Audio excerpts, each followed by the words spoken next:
I'm speaking with Professor Chris Paul, author of The Toxic Meritocracy of Video Games, Why Gaming Culture is the Worst. Thank you for speaking with me. Thanks for having me, Chris. So first, how did you get into studying and writing a book on this subject? And you can go back as far as you'd like. Sure. So that's an excellent question that I've heard you ask a bunch of people, and now I have to answer myself. So I started out doing work in my grad school. I'm a rhetorician. So rhetoricians traditionally study speeches. I find speeches terribly boring, so I started studying digital media instead. Mm-hmm. I did some early work on the World Wide Web. It wasn't energizing to me. I wasn't finding a lot of reward from it. So I started looking at video games, and the academic study of video games just picking up. And I started writing some things, and it resounded well. I did a first book, and it went okay. And then as I was reflecting after my first book, I was about to put up my tenure file. And a tenure file for an academic is a weird sort of thing. It's a moment where they're either going to tell you have a job for life or you're about to get fired. And so, like, it's no stakes to that decision at all. And the feedback that I had gotten, because I work at a place called Seattle University, which is a Jesuit institution, was that I needed to better articulate my fit with the mission of the university. And coming from state schools and not being a Catholic, that was completely foreign to me. So we got this big announcement for this seminar that they run to educate us on Jesuit values.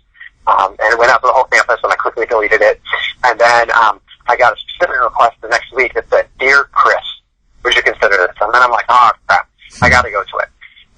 And so I spent 15 days, 2 hours a day, over the course of a year going to these things. And at the end, we read this piece by a Jesuit named Father Hans Kolvenbach.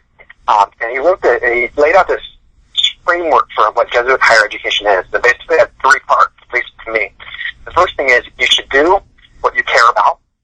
You should make a difference in the world. And then when the heart is touched by direct action, the mind can be challenged to change. And I'm like, dude, you're writing about video games. This is all about video games. And I thought, this is great. I was reading a bunch of stuff about meritocracy at the time, and the culture around gaming was nasty. And then Gamergate happened, and I felt like I needed to do something, and that this book became an intervention that I felt I could make in the field, where I could bring some things together and speak out about something that I thought was important. So that's where this book came from. Okay. Well, let's talk about the book, and I'll say, just to start off, it's very readable. It's like, it's full of just really interesting concepts, but it's not, it's not weighted down in the writing style. It just flows nicely. Thanks, man. I really appreciate that. That was a lot of work. The first book doesn't read like that. Big priority on this, and big shout out to my editor, Jason Wiedemann at the University of Minnesota Press, and the reviewers that helped me push toward a more accessible kind of writing, because I felt like this needed to get read by people who play video games, and most importantly, people who make video games. Yeah. So let's talk about the book. How do you lay it out? How do you progress through the book? So my primary argument in the book is that I go back to the foundation of meritocracy. Right? It's kind of a place where I start from. And the idea of meritocracy is advanced by a guy named Michael Young. And Michael Young's a really interesting dude. He's a British guy who's writing this book called The Rise of the Meritocracy, and it's a dystopian kind of British novel that's written as a message from the future back to the past. And the point of the book is actually critiquing meritocracy, that if we follow this too far, our society will fall apart. And this is the place where we popularize the term. There's some other stuff around there we want to get into the weeds, but I don't think we need to go there. And actually, he writes a follow-up after Britain swerved definitively toward the meritocracy in the 90s into the early 2000s. And he's like, we're doing this wrong. We have a problem. And the central issue that he finds with meritocracy, or a central issue, is that at the point that we go into a meritocracy, when we're successful, we believe that we earned it. And I stop thinking about luck. And once we think that we earned it, we internalize that, and we become really rude to other people. That's just bad. And there's a whole bunch of different research that I delve into from sociology and psychology and other places that make the argument that meritocracy can be a really problematic thing. And one of the most harmful, one of the most difficult pieces of it is those people who are successful are cognitively captured. And as soon as we even start critiquing meritocracy, even those who, or applying for meritocracy, even those who don't benefit from it start defending it. It's just baked into who we are. And it is so interesting giving presentations about this book and just watch people get triggered by critiquing meritocracy, and they'll defend like, no, I earned it, or I suffered these things, or this went down. And it's not always about you, it's about the system and the way the system works. And I make an argument that video games are an idealized and actualized meritocracy, that through their design and their narratives, they forward meritocratic ideas, and that's one of the reasons we have a toxic culture in video games. Now, do you look at, do you analyze studies on this, or how much do you delve into video games themselves? How do you approach that? Oh, I delve a lot into video games. The video games is the fun and the easy part. So I break down a bunch of different games. One of the places where I like some of the early criticism of the book was about this guy doesn't play games. He doesn't do this. And I talk about around 150 games in the book, but there's a gameography at the end that breaks down all those games that I talk about. And I go from AAA titles to indie titles to mobile games, trying to run the gamut to make the argument that many of these games are fostering meritocracy in different kinds of ways, and that it shouldn't be a surprise that we have a problematic culture because we've worked so definitively toward meritocracy. And I get the impression that even if a reader were uncomfortable with the things you're saying, at a minimum, you could get a good idea of how to approach game design in general. How do players think, and how are the tasks and obstacles structured, that sort of thing. I hope so. There are a couple of sections that I pull out where I specifically try to write to game designers, and the hard bit is I'm a critic. This is what I do well. I'm hoping designers that do that well pick this up and they're like, this causes them to think about things differently. And my argument, hopefully, is taken in good faith, where I'm not saying we should get rid of these games, but we need to think carefully about when we use this and when we don't. And if you have a bunch of tools in your bag and you just keep going to one, we can do more than that. We can do better than that. And I think that one of the examples that I cite in the end is in the book of different ways of doing things. There's a game called Journey, developed largely by a guy named Genova Chen. And they came at it from the angle of games prime us to be jerks to one another. So what would happen if we took out a bunch of things that cause us to be jerks together, and how would that change our interaction with the game? And lo and behold, Journey is a more positive game where people tend to act toward each other more nicely, in large part because they can't interact with each other that much. Do you think change will be affected, or will be created more? Will it start with indie games or AAA? Probably indie. Like most of the games I cite, that I think are doing interesting things are indie games because they just have less risks. A huge problem for AAA right now is it costs so much money to make a game that you're going to make a game for the people you know are already there. And even if that puts like a ceiling on how much money you can make, it also puts a floor underneath how much money it's going to cost you. And I'm not the person who could fund a multi-million-dollar AAA title that may not make money. I also think space is happening in mobile that tend to be designed differently, largely because those games target different kinds of people that may not have the same sort of predispositions to what a game should be. What age group do you think would be sort of the best candidate for change? And if we take today, would it be kids age 8 and under? Would it be more preteens, teens, adults? What do you see in that regard? I don't know that it divides up fully by age. I think it divides up at least in part based on how closely they identify with the game or ideology in the first place. And those who do not may be able to get more challenged than those who do. But I would like to hope that all of us could think about this.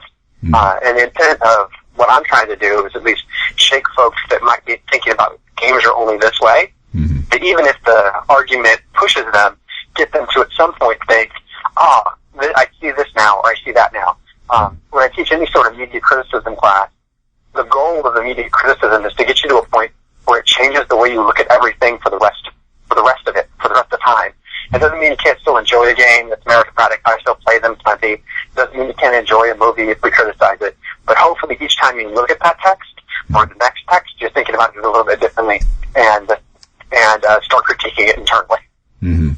I think just the idea of getting people to think this way can inspire just like new and more interesting games, if nothing else. Yeah. Like there's a game that I talk about at the end. Part of the stuff was written a while ago. So there's a game called Papers, Please that if people haven't checked it out, they should. Mm-hmm. I think it was a 2014 game, and you play an immigration officer in the Eastern Europe. Mm-hmm. And it's a game that, as I describe it, shouldn't be interesting to play, but it's incredibly powerful and interesting and rich. Mm-hmm. And there's cool things going on. And who would think that a game about being an immigration officer would be interesting? Mm-hmm. Yeah, but... Exactly.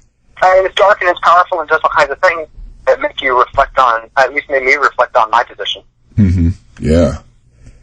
Are you familiar with the, I'm blanking on what they're called, but, sort of the weekend competitions where people get together and are given a theme and create a game in 48 hours? A game jam. Do you think, have you come across any of these where they're introduced to the concepts you're talking about? Like, hey, the theme is you're going to make a game that's not, what we've always seen, Most game jams will take up some sort of theme that pushes the boundaries, at least the ones that I know of. I don't know of any that it's specifically listed from this book, but I think it'd be interesting, and that would be accessing a kind of person that is more likely to build the next cool thing than I am, because that's not my gift. Mm-hmm. Do you see diversity in game jams? Because I just looking at the statistics that you present at the start of the book, there's not much diversity. Do you see where in the gaming world do you see diversity? That's an excellent question. Not in development, although there are some places that are trying to change that.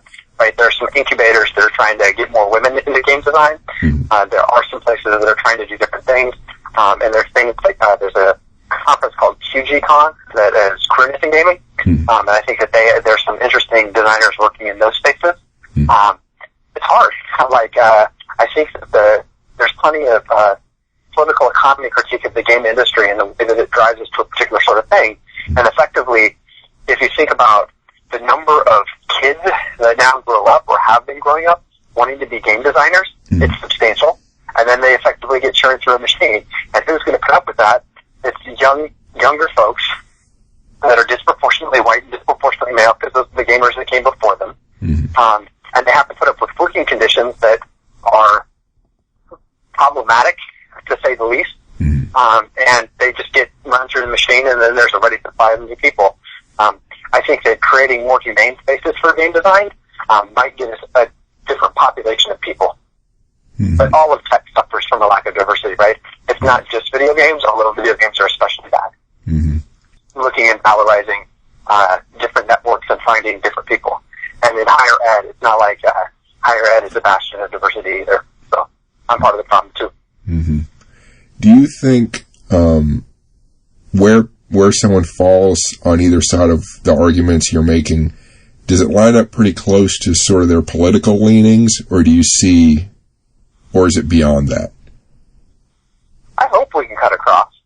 And there are plenty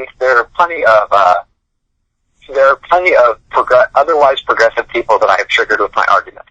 And I would hope that there are people on the political right that can also see that if we push too far in the I can do it all myself vein, we're not recognizing the social structures that help us get there. And I think that there's more room to play there.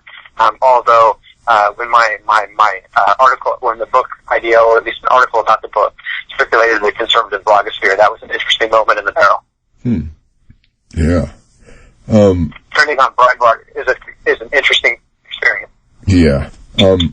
So what other significant secondary issues do you explore in the book, apart from what we've been talking about? I try to find solutions, and a couple of the places that I look are in higher ed admissions recruiting and in sports. So in higher ed, one of the things that I think is interesting is the way that schools go out of their way to try to network class in ways that promote some difference, and ways that that's been successful. And most notably, some of the pipeline issues that they found where there are kids that are qualified that don't even think of applying to a school in the first place. So how do you overcome that? Like, how do you get in that community? How do you get to know them? How do you build relationships so that when the time comes, you do find the really good students? And then in sports, one of the things that's really interesting about the difference between sports and the difference between games is in sports, basically every substantial athlete or any major event, one of the key talking points is luck and the role that luck plays. And so that even like when a pitcher talks about pitching a perfect game, they'll inevitably talk about the lucky event that he needed to have happen in order to get there. Or we won the championship because the things just broke the right way for us. But when gamers talk about playing a perfect game, they actually need a technically perfect game, which is very different to me. And that notion of contingency and serendipity is a big difference. Would you say that that's, since games are all programmed, someone might approach it as almost, maybe not consciously, but it's a mathematical puzzle with one solution, and the only way I could have succeeded is to have calculated it perfectly using my ability? Yep. Yeah, that nails it.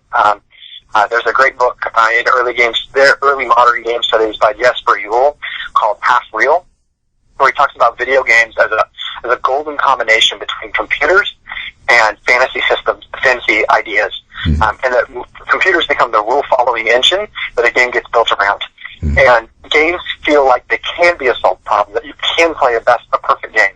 And until you involve people in it, it could be technically correct. You could play perfectly. It's the celebration of games like Bloodborne, where they're really, really masochistic games that are really difficult to play. But the people who get into it like it because it pursues technical perfection. Because there is a perfect. Yeah.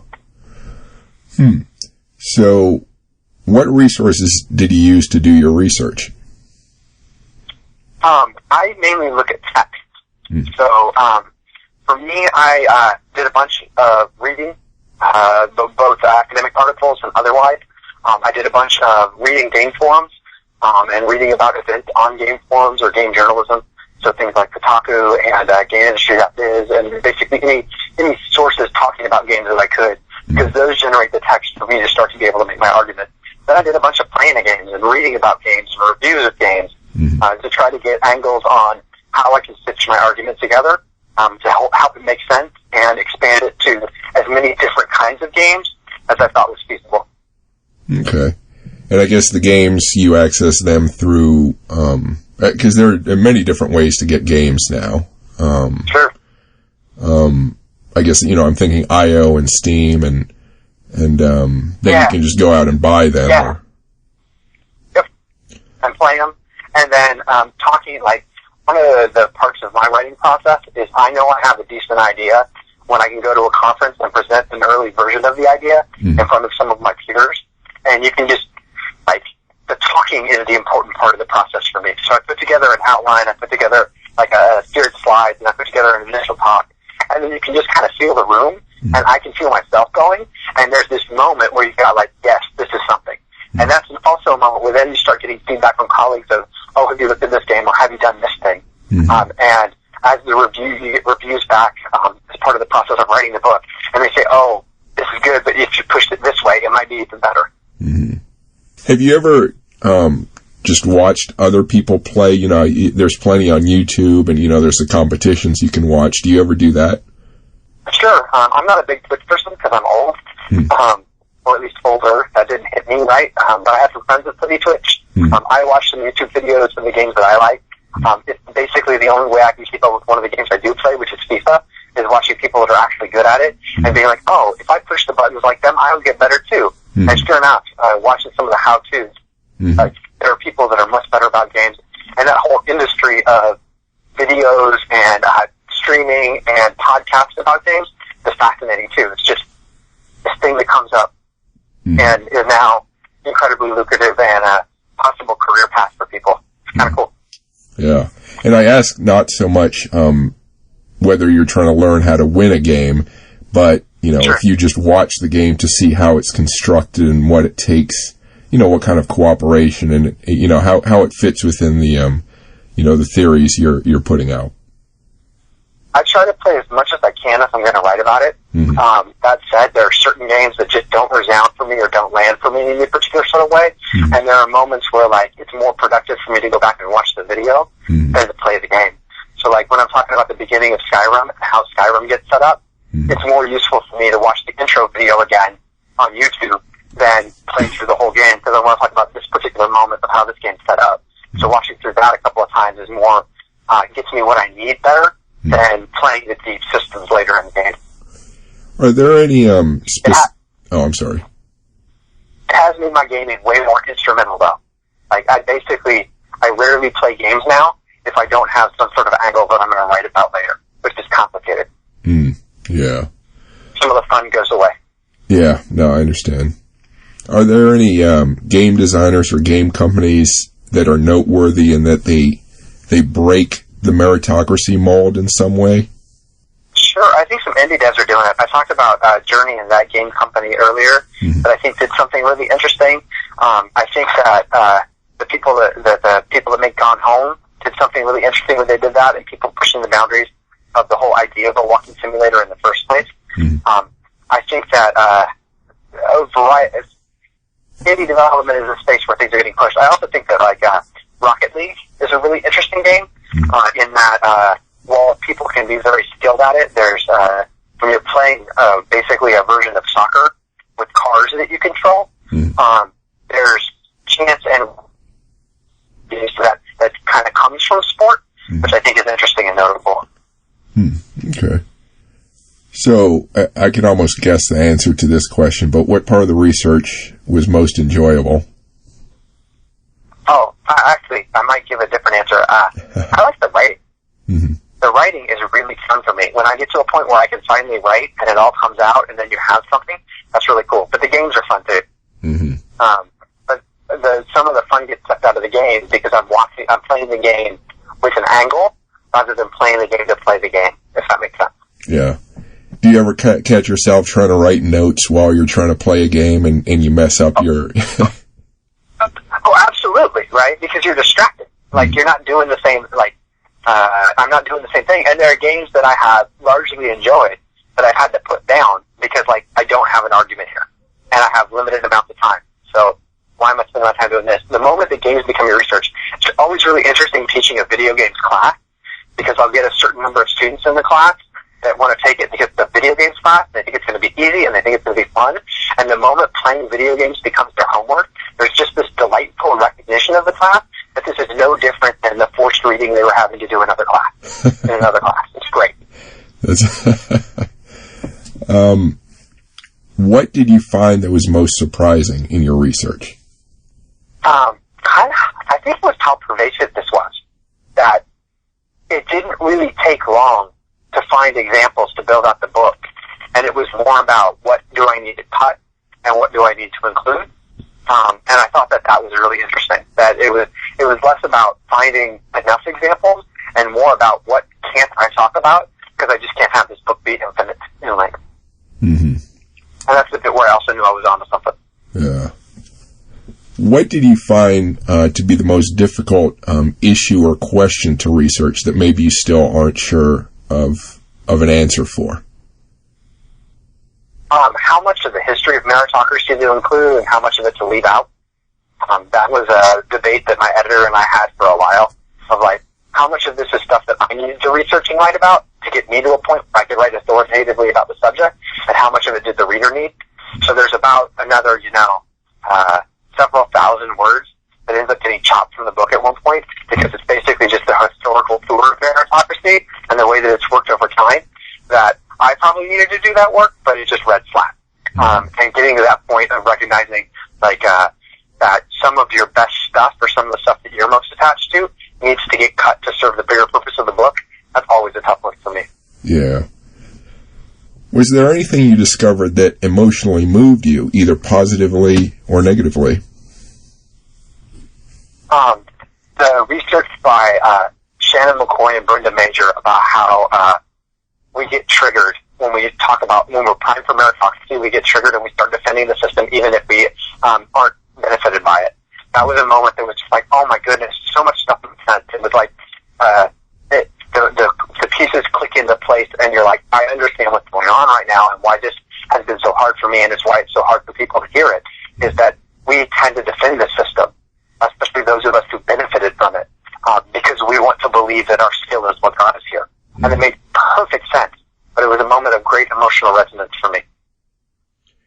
Have you had an instance where you dealt with someone who was completely resistant to your ideas and finally accepted them? You know, was there, did that ever happen, and can you describe what it was like? Well, I've had plenty of people who emailed me and said unkind things, but I don't think that I've gotten them to the point of recognition.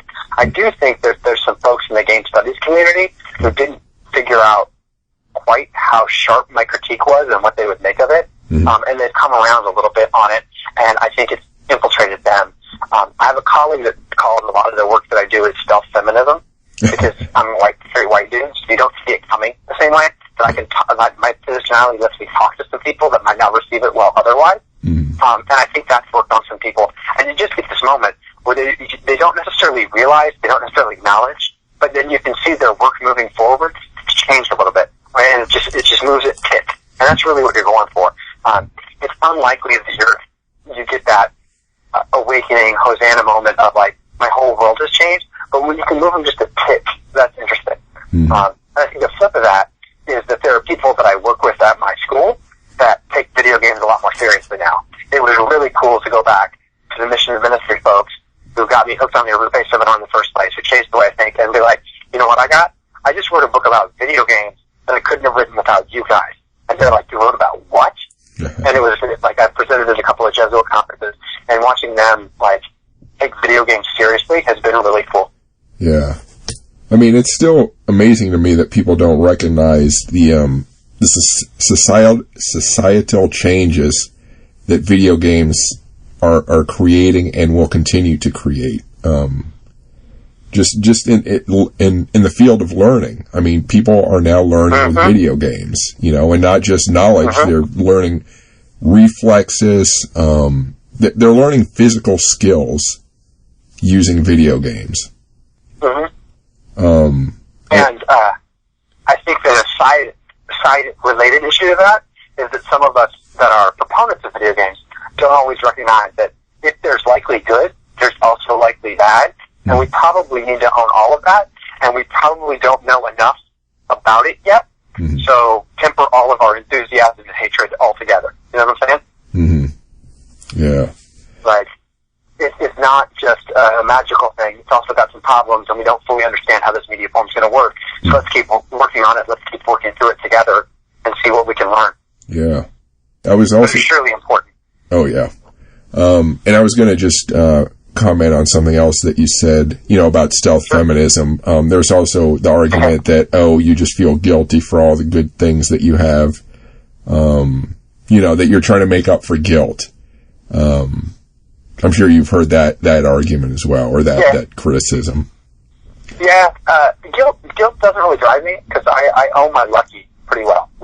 I grew up in this country. I had a stable 2-parent household, or mostly stable. I had, they were both educators, so education was pushed from a very young age. And while there are certainly hardships in my upbringing, I'm pretty good, and my kids are even better off than I am, right?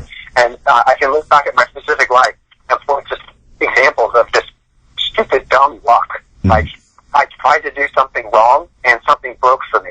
And that's the moment where I started to realize these critiques of meritocracy have some resonance, simply because I could point to specific events in my life and be like, I tried to do something different, but however it broke down ended up serving me well. And if it were up to me, I probably wouldn't have been as successful as I have been. Yeah.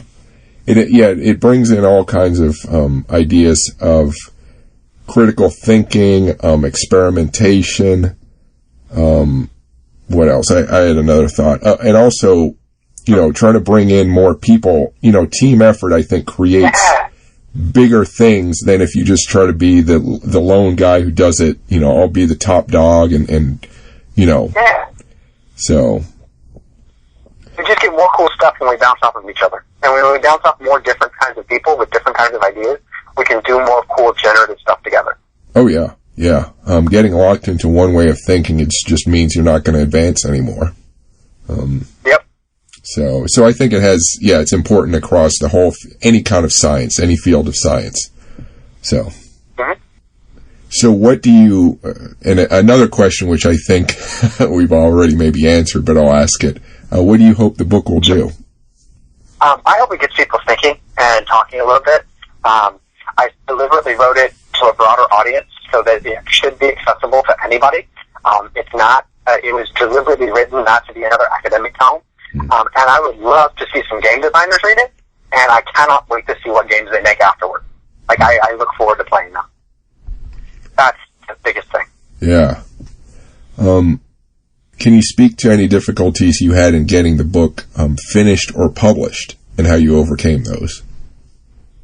Sure. The main thing was time. I had this idea. I had worked with Jason Wiedemann at University of Minnesota Press before on some stuff, and he'd given me some good feedback.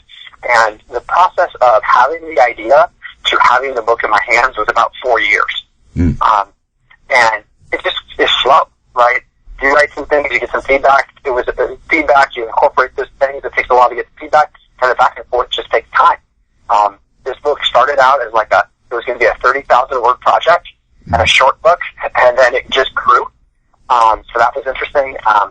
Getting feedback from colleagues and being pushed to make it richer. I think it's such a much better book than what I originally said in Minnesota Press.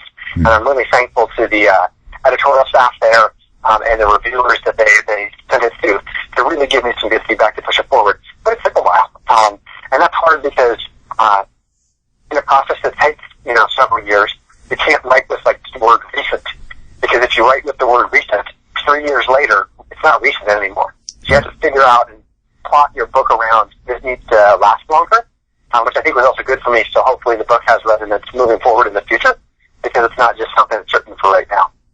Yeah, you're right. I hadn't even thought about that. When you said 4 years, how many different games have come and gone in that period? Yeah. How many changes? Yeah. And then, I wrote the original conclusion, and I had all these books that were, all these games that were contemporary for 4 years ago. And then I got to go back in, and some of them still work, but some of them I had to take out. And I certainly had to add new stuff, because if all the examples are old, what happens? And the lag between final version to the press, or most workable version to the press to print, is still 6 to 9 months. So you have to be really careful with what you pick out when you're in a field that moves so quickly. Yeah, and then it becomes a history book. Yeah. Say, when I was writing, and when I sent in my last version, Fortnite wasn't even really a thing. Battle Royale wasn't a mode, and now it's I wish I could have written some about it. Yeah. Yeah, and then, and unfortunately some readers are going to say, hey, he's not even talking about that, and complain. Hey, it's a reasonable criticism. I'm not. But vagaries of publishing and the industry. Mm-hmm. Well, I think the points you make are still valid. So for better or worse, Thank you. What's your next writing project? So I have a handful of things. I wrote a short essay about this book for a place called First Person Scholar. It's called Room to Reflect. It's up online, and it's basically just about my partner and I placed some Facebook ads about the book, and then the feedback that I got, and reflecting, updating a little bit the examples that I used, which I think gave me a chance to revisit this stuff after some of the criticism of the book happened. And then I have a piece coming out with a co-author named Nick Montalvo, and it is a book with MIT Press that should be out next summer fall, so about a little under a year from now. It's written and in the can. It's about the rhetorical construction of real games, so what games get centered and what games don't, and what we think that does to limit the kinds of people playing and the kinds of games available. And then I've got a book draft for my next project that's about free-to-play and mobile games, and biases about free-to-play and mobile games, and what that says about the industry. Actually, that's what I'm up to. You made me think of another question, which is analysis of video games developed in non-English speaking countries. Yeah. Not my forte, but there's some cool stuff out there. There's Meritocracy, my co-author, wrote an interesting book called From Atari to Zelda about Japanese game development. There's some interesting work being done about different kinds of Japanese games, and have been some work done about different kinds of Japanese games, and just the different cultural context in which they're written. And I'm interested in exploring some of the ways that free-to-play norms from Asia have come to the U.S. and how it's changed expectations of how games work. But yeah, there's a handful of people doing some really cool work about games from different cultures and the different norms they have. And I'm also thinking of, say Africa or Latin America. Sure. And I know they consume a lot of American games, but I'm sure there are designers coming up with interesting new concepts. Well, and it's one of the arguments that we make in the Real Games book, is that a game at the center is disproportionately thought to be made by either a Japanese developer or a U.S.-Europe developer. So when a developer from outside of that context becomes successful, they're immediately criticized or thought of as lesser. So we specifically talk about the example, I don't know if you remember a mobile phone game called Flappy Bird by Dong Lin. Yeah. And we track some of the coverage and end up making this game that becomes incredibly popular. And it's just a single game developer in Vietnam. And the reception of the game was really rough. Whereas later on, some Western game developers, we did a Flappy Game Jam, bringing it back to Game Jam. And the press coverage, the gaming press coverage of their games was had way more adulation and praise, even though they were specifically inspired by this other guy's game that people were ripping 2 weeks before. And I just want to quickly correct something in case some of my listeners get annoyed that I said non-English speaking and I mentioned Africa. Obviously, there are plenty of people who speak English in Africa, but I guess more of my question was non-Western, or non-U.S. Different cultural context. Okay, yeah. So, okay. So where can people find the book and any of your thoughts and writings on social media? The book's up on Amazon. The book's up on the University of Minnesota Press website, so you can order it either place. I am on Twitter. I'm real_Chris_Paul. I don't use Twitter a ton, but I do use it at conferences. So one of my conferences will get a bunch of stuff about what's going on there. And I'll tweet out any of my new articles and things coming out. And then there's that decent first-person scholar that people can check out if they want just like a little sample of the book. There's also a piece that I wrote about the book for University of Minnesota Press's blog, and it's about mercy and Overwatch, and the reception of mercy and Overwatch, and how I think that ties into meritocratic discourses, if you want a little bit more taste of what I'm doing. Okay. So that's all the questions I have. Do you have any final thoughts or words? I don't think so. Thanks, Chris. I appreciated it. Oh, yeah, I did too. It was very interesting. Thanks, man. Thank you for listening. Don't forget to visit chrisalvarez.com or theartofsciencefiction.com for more great interviews, photos, and articles. Your visits help support this podcast. Please remember that my first name, Chris, does not have an H in it. One of the best ways to provide feedback for this podcast is to rate me on iTunes. Please give me a good rating if you liked it, or feel free to give me a bad rating if you didn't. I'll use that feedback to make this a better podcast. You can also follow me on Instagram under Chris Alvarez Sci-Fi, on Facebook under Chris Alvarez WLC, on YouTube under Chris Alvarez WLC, and on Twitter under Chris Alvarez WLC. Thanks for listening and keep imagining the future.